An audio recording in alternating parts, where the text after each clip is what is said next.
Seorang tokoh sufi pernah bertanya, semua orang yang dicabut nyawanya itu pasti sakit, sebab Rasulullah dawuh tidak ada orang yang dicabut nyawanya itu enggak sakit, pasti sakit.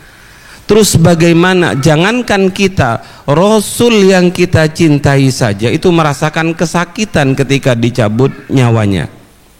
Beliau pernah berdialog dengan malaikat. Ketika malaikat itu mencabut nyawanya, singkat cerita, begitu roh baginda Rasul yang mulia itu dicabut oleh malaikat, tentu dengan cara mencabut yang amat sangat halus, hati-hati. Sampai di tenggorokan Rasulullah bilang, wahai malaikat, berhenti sebentar. Hanya Rasul yang bisa menghentikan malaikat maut. Sampean nggak mungkin bisa. Kesuwen kata malaikat maut. Kena apa ya Rasul? Apakah sakit ya Rasul? Saking Rasulullah sakitnya, Jibril malah nggak berani melihat. Jibril nggak tega melihat. Begitu Rasulullah mengatakan, wahai malaikat, sakit sekali dicabut nyawa. Bagaimana jamaah Nurul Hayat? Waduh, kalau jamaah Nurul Hayat itu gak hati-hati plus, saya tabut plek. Malaikat itu tanya, ya Rasul, apakah sakit? Sakit malaikat.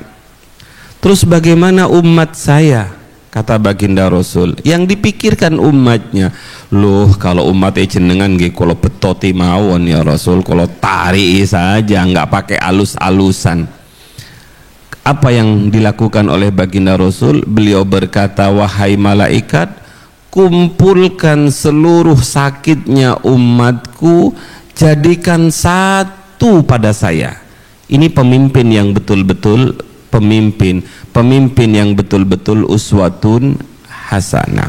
Berarti orang dicabut nyawanya itu pasti terasa sakit.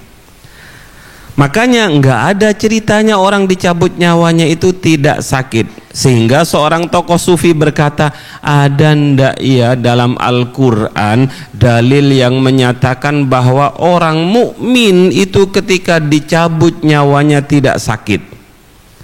Lama beliau membaca mulai dari Alif Lam Mim sampai An-Nas, gak ketemu bahwa semua yang dicabut nyawa pasti sakit.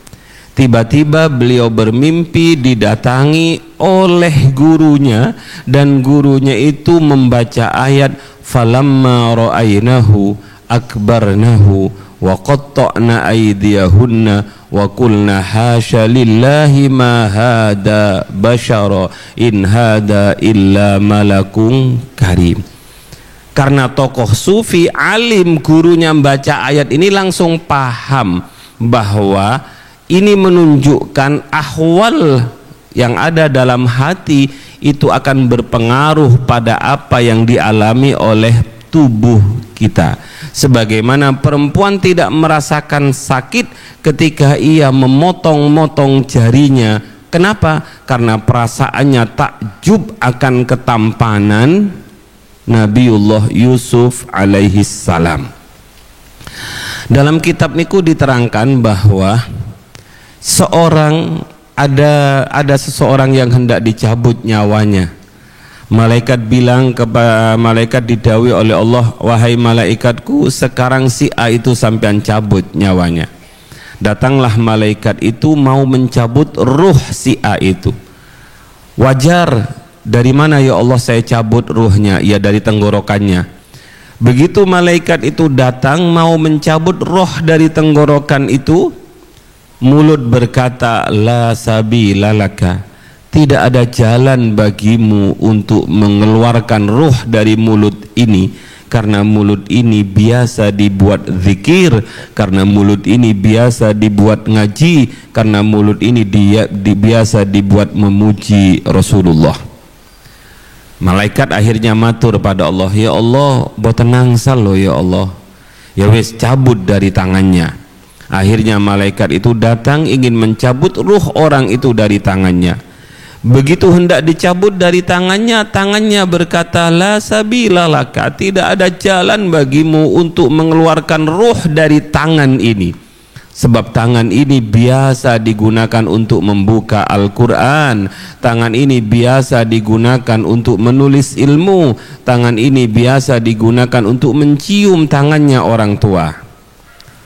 Wah, kalau tangan biasa salaman dengan pacar itu gampang sekali cabut nyawanya.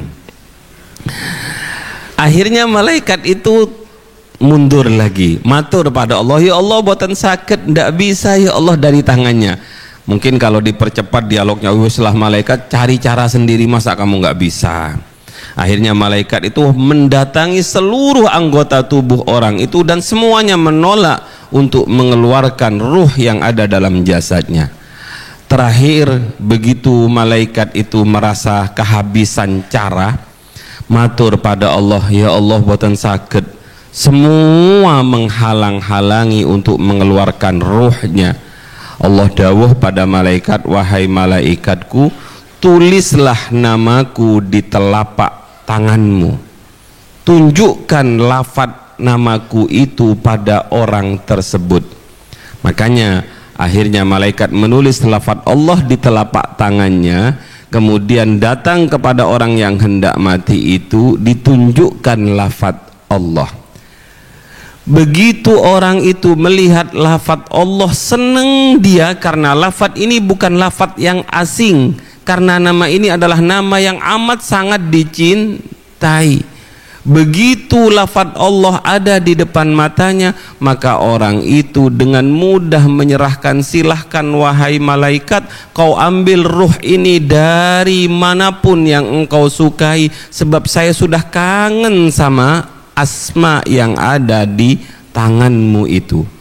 Begitu dicabut sakit enggak? Sakit, tapi perasaan cintanya, perasaan kangennya kepada Allah mengalahkan rasa sakit. Ada seorang sebenarnya nggak terlalu kuat, dia punya istri naik sepeda pancal, tiba-tiba istrinya bertanya, Mas capek tah? Oh enggak, Mas capek, hendak. Padahal capek betul, tapi kenapa dia bilang tidak capek? Karena perasaan yang ada di dalam hatinya. Ini yang disebut dengan ahwal.